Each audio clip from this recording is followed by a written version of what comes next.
Caríssimos irmãos e irmãs, nós estamos terminando a leitura, a meditação do capítulo 6 de São João. Desde segunda-feira nós estamos meditando os versículos deste mesmo grande e importante capítulo do Evangelho de São João, que é o capítulo que fala sobre a Eucaristia.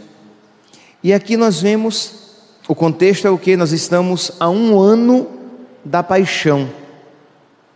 Quando estamos aqui na Páscoa, mas na Páscoa que antecede aquela na qual Jesus se entregará. E Jesus então faz o seu grande discurso. Ele começa, vocês podem depois, aqueles que quiserem, espero que vocês tenham feito durante a semana, senão vocês podem fazer durante a próxima semana, uma reflexão sobre este capítulo que é importantíssimo para nós, cristãos, que cremos no dom da Eucaristia. Pois bem, Jesus diz: eu sou o pão vivo descido do céu. Quem comer deste pão viverá eternamente, e o pão que eu darei é a minha carne para a vida do mundo. Jesus diz isso, os apóstolos ouvem isso, os fariseus, os saduceus, os mestres da lei ouvem isso, e muitos deles se escandalizam, porque eles não podem acreditar. Como assim? Ele dará a sua carne para comer? Ele dará o seu sangue para ser bebido? Diante disso, muitos se escandalizam. E é interessante, meus santos, que Jesus, ele não ameniza, isto é, Jesus não está falando de uma maneira figurada. Nós iremos encontrar em outras passagens da Sagrada Escritura que quando Jesus fala de uma maneira figurada e os interlocutores não entendem, Jesus então explica. Quando ele diz, por exemplo, cuidado com o fermento dos fariseus, os apóstolos cochicham entre si. Ele está falando isso porque nós não trouxemos pão. Jesus vai e corrige. Mas aqui, quando Jesus fala que, João capítulo 6, versículo 53, versículo 51, eu sou o pão vivo que desceu do céu, quem comer deste pão viverá eternamente, e o pão que eu hei de dar é a minha carne para a vida do mundo.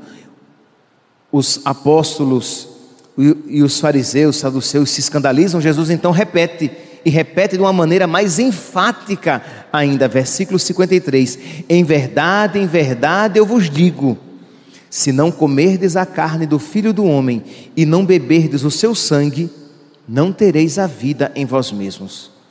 Então, diante disso, de uma palavra tão clara, eles compreendem que Jesus está falando da sua carne e do seu sangue. Aí, quando começa a leitura de hoje, eles dizem: quem é que pode acreditar numa palavra dessa? Ela é muito dura, ela é muito difícil. Interessante, meus santos, que a Eucaristia é ponto de alguma maneira, é motivo de divisão já na época de Jesus Cristo.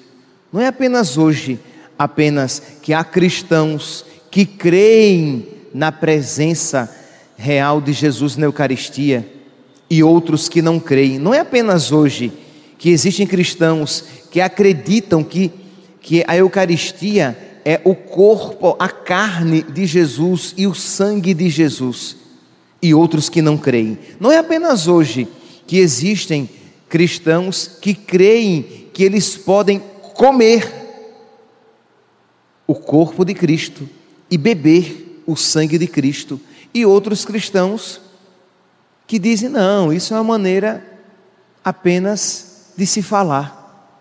Porque quando Jesus falou isso pela primeira vez, aqueles que estavam escutando já se escandalizaram e disseram: isso é muito duro, quem é que pode acreditar nisso? Quem é que pode escutar uma palavra dessa?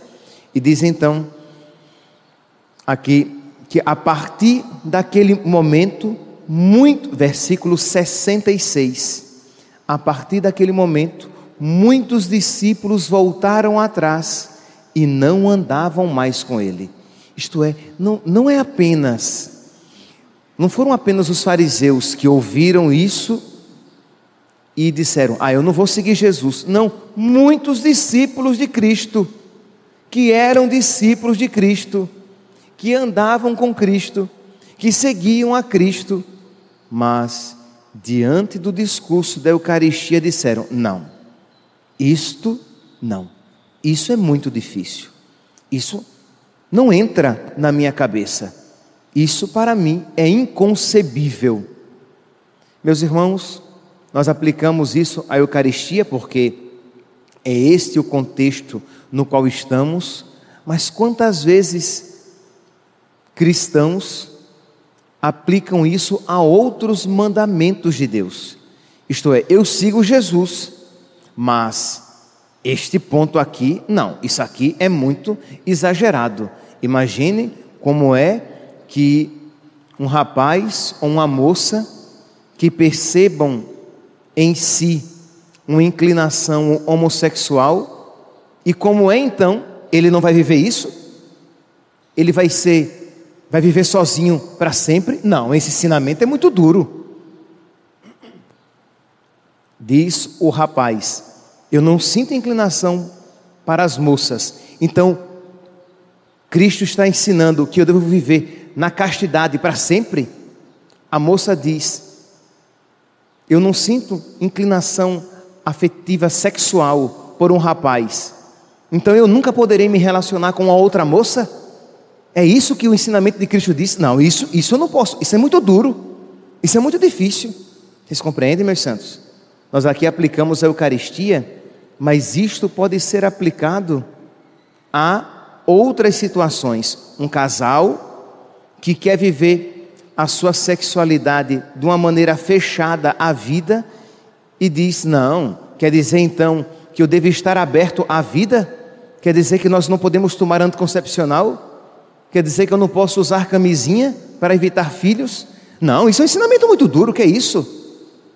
Quer dizer, nós aqui, meus santos, podemos pegar vários ensinamentos, vários contextos em que esta mesma palavra se aplica, isto é, a tentação que existe em todos nós de aqui e ali selecionar aquilo que nós queremos, aquilo que nós queremos seguir, aquilo que entra na nossa cabeça, aquilo que nós dizemos: isso eu aceito, aquilo não. E Jesus, meus santos, Ele não se deixa chantagear. Isto é, diante daquela atitude em que, versículo 66, muitos discípulos voltaram atrás e não andavam mais com Ele, o que é que Jesus faz? Não, vem cá, não é bem assim. Ou então, tá bom, você pode me seguir sem acreditar nisso. Jesus não faz isso. Jesus se volta para os apóstolos e pergunta: e vocês? Querem ir embora também? Essa é a pergunta de nosso Senhor. Ele é firme. E vocês? De uma coisa, meus santos, nós não podemos dizer, isto é, que Jesus me enganou. Jesus é claro. Jesus, Ele não deixa dúvidas das condições para quem quiser segui-lo. Voltando ainda para a Eucaristia, interessante que Jesus diz: e já havia quem não acreditasse. Judas era um deles. Isto é, Judas não acreditava na Eucaristia. Judas não acreditava que fosse possível que Jesus desse o seu corpo e o seu sangue para ser comida e bebida. Versículo 64. João, capítulo 6, versículo 64.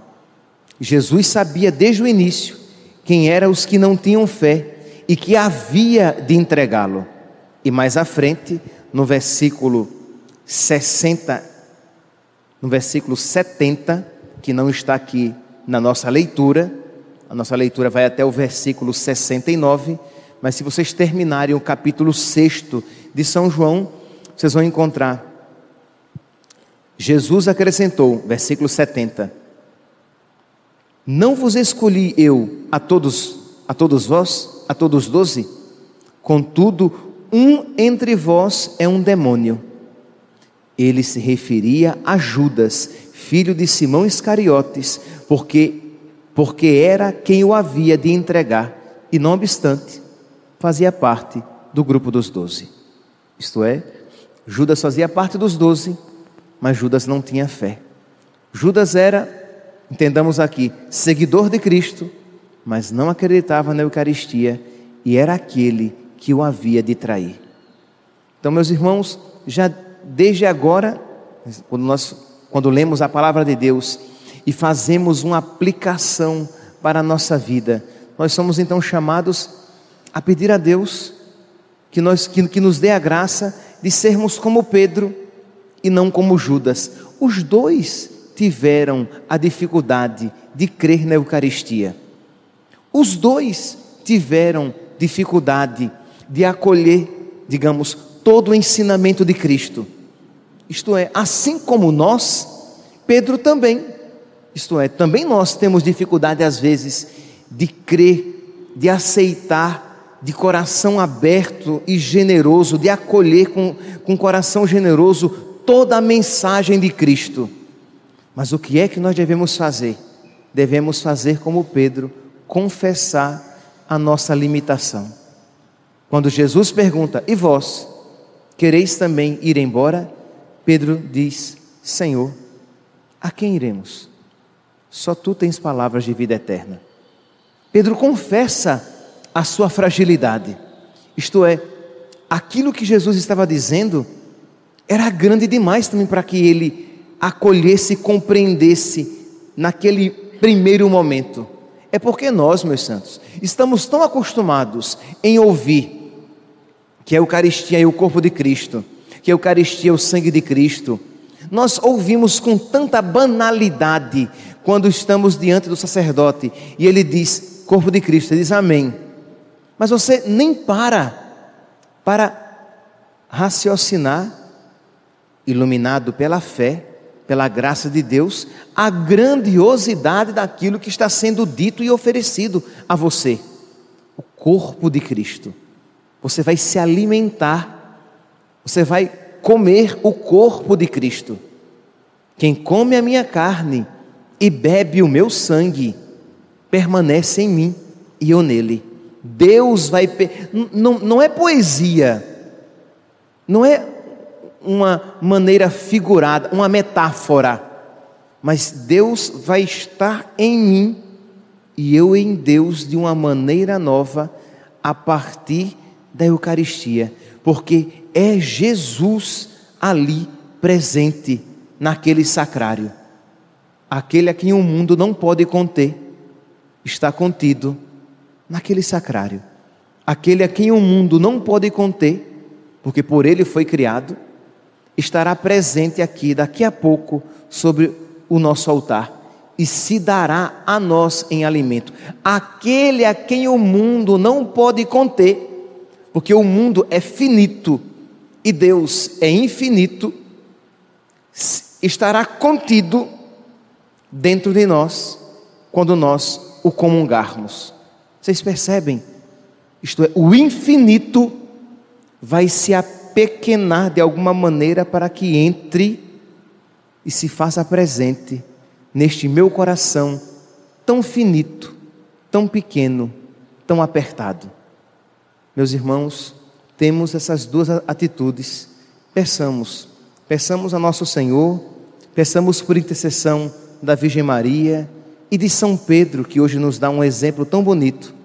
Peçamos a graça de nós também sermos humildes e nos confessarmos pequenos, miseráveis, confessarmos a Deus a pequenez e a fragilidade da nossa fé, confessarmos que também nós sentimos essa pouca disposição, essa pouca capacidade em abraçar todos os mandamentos de Deus e toda a sua vontade, mas que também nós, como Pedro, digamos, mas para onde eu irei?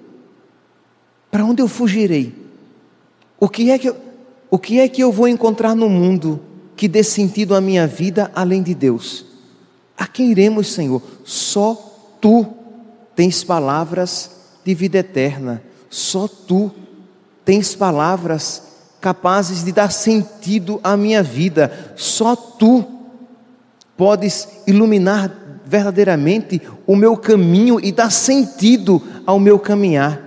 Então, Senhor, por mais difícil que a Tua palavra às vezes se me apresente, concede-me a graça de nunca Te abandonar e de sempre seguir no Teu caminho.